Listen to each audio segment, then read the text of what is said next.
Gepleşemiz büyün bir Deryada su akkanın ötüp gidiyor ömür. Yaşımız olaydı leke hali yaş köngel Ermalanı unutacakmız unutturmacak bir dil. Yadan çıkmaydı yaşlık didareke ganimet. Sende mende hissi can vaktin çelik emanet.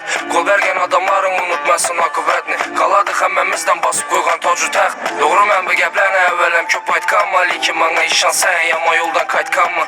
Farkım yok senden katlı yerdem yatkanma. Bu tapış üçün mən neyim ne işler aparganma. Sabır etemiz başa düşse göz görer. Kimle havas eder kime kimlerini köngli güyer. Mide çüden nerselere kıslık mı öter gider. Oynap gül bir ömür insana boşur yeter.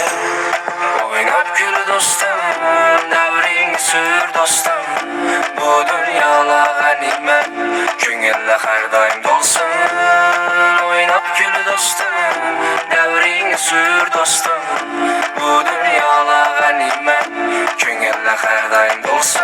Ulayışını isterdim bir baka 2 yaşlık. Ulaydım gerek bulsa gördüm dokluk kamaşlık. Kaytarıp bu midelikin istedim seni yaşlık. İstedim rastlanam yalğanı yok vaxtlanı. Həmişə sağ olsun bu devrede oturğanla. Kulaqını bana salıp hayal sürgen xar adamla. Liki yaddan çıkarmanla ötüp gider həmməsi. Senden kalar yaxşı ad mənə ad iş yerlerim.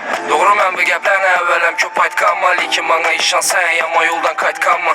Farkım yok senden katlı yerdem yatkanma. Bu tapış üçün mən neyim ne işler aparganma.